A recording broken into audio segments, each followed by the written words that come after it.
Ahoy toy, welcome to Transfixed, the channel that is not affiliated with Bandai, Takatoku, Hasbro, Takara, or Harmony Gold.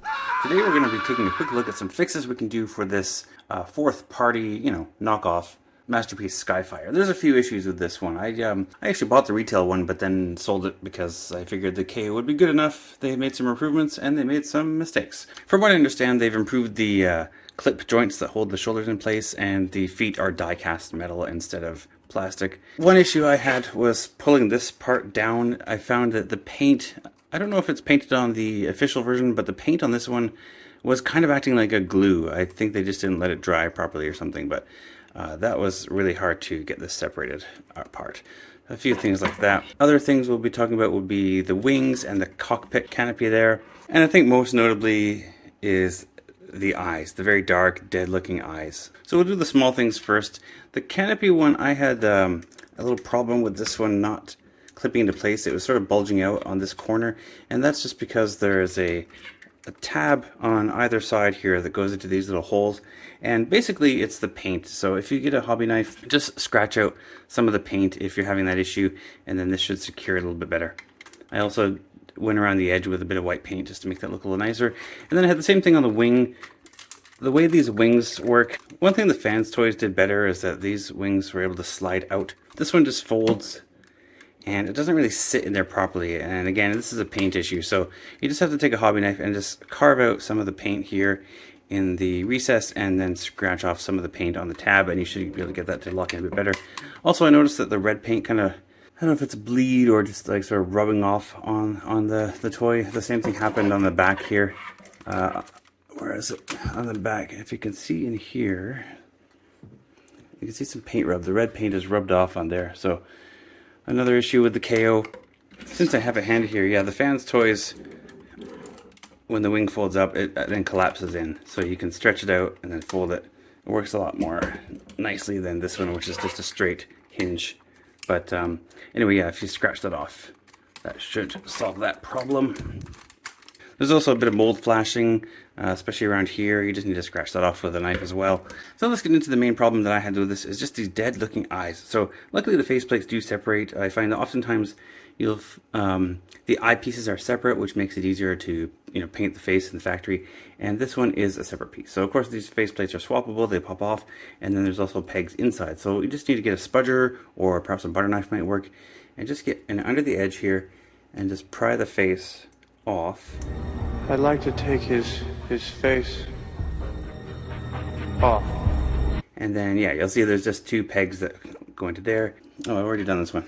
And then you can paint this out. I think the gray is also like a darker gunmetal gray on the KO.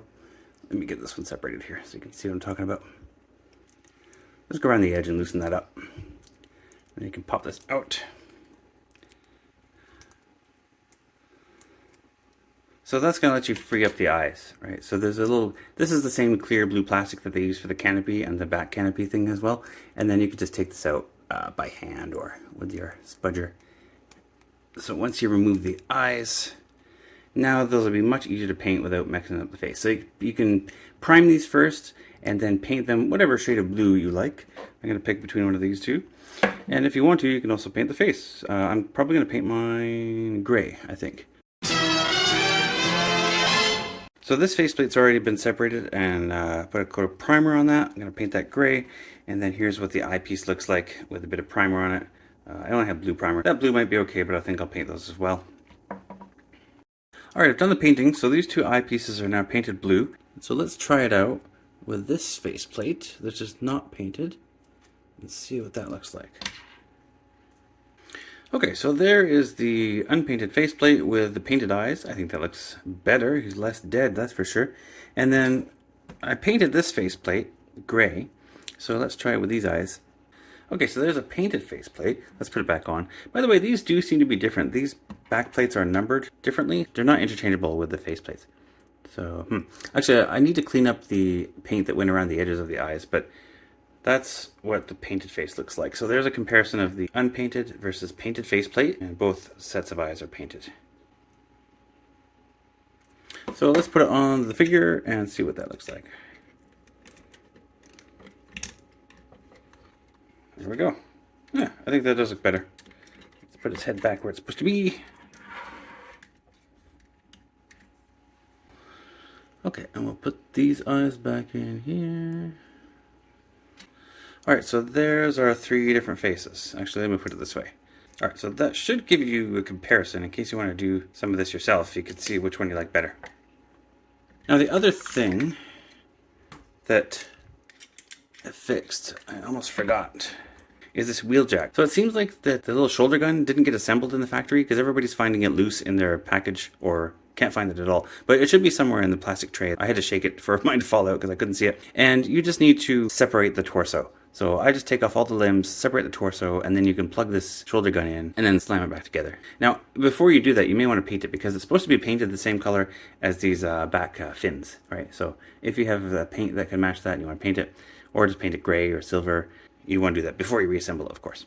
But my wheel jack's just going to live inside of Skyfire's leg, so that's fine. Alright, so here's a few pictures of the faceplate so you can compare once again, and if you want to, you could also paint in the mouth for the open mouth faces. That might look better too. Of course, that is personal preference. So overall, comparison-wise, I didn't open the official Jetfire that I owned. I didn't take it to the box because when I heard there's a KO coming, I thought I might as well sell this and get the KO. It's going to be just as good for display purposes. Now, I was a bit disappointed with the transformation. Like I said, the paint, it just, I don't know if it's overpainted or they didn't let it cure long enough, but it was very hard to transform the backpack, especially on this figure, because the paint kind of acted like glue and held pieces together. It's a real pain in the butt. It's the first time I did it. And of course, these other issues that we covered in the video here. So it's not as good as the official from what I've seen. However, it is nice to have the upgraded clips to hold the shoulders in because I understand that the official one, these shoulder pieces kind of fall out very easily. And it also is nice to have the die-cast metal feet. And I actually prefer this gun. This is a darker shade of gunmetal. It's almost black. I prefer that to the official one. It has kind of a gray looking weapon. And I think I actually prefer it to the Fans Toys. The Fans Toys is a better quality figure. Again, I can't compare it to the official Masterpiece, you know, but it's more sort of heroic looking. It's a bit stylized. I mean, if you're comparing a KO to the Fans Toys, of course, the Fans Toys is going to win. It's much heavier and everything too. But I like that this looks like the cartoon because I grew up with the cartoon, and you know, the toy was amazing, but you know, obviously, not being aware of the legal issues as a kid, I just thought, why doesn't it look like it does on TV? I don't know which one I prefer, but I wanted all my Transformers to look like what they look like on the cartoon. Of course, that's why I'm collecting Masterpiece. So it's nice to have a physical representation of that at last. And I'm just going to be displaying mine on the shelf, so I think it's good enough. It's good enough for me to just have this as a display piece. I'm not going to be transforming it back and forth, so it depends what you want out of it. And by the way, since they sent me no fewer than 8 sets of faceplates, if anybody wants any of these, contact me and you know, comment or email me. What they're supposed to have done is they just throw this package into the box when they ship it. You know, it's some kind of legal avoidance type thing, right? But for some reason, I got a bag with 8 sets in here, and of course, I don't need all those. So if anybody wants these, let me know. I'll be happy to send them to you if you want them for whatever reason. Anyway, that's our KO Masterpiece Skyfire Transfixed. Thanks for watching.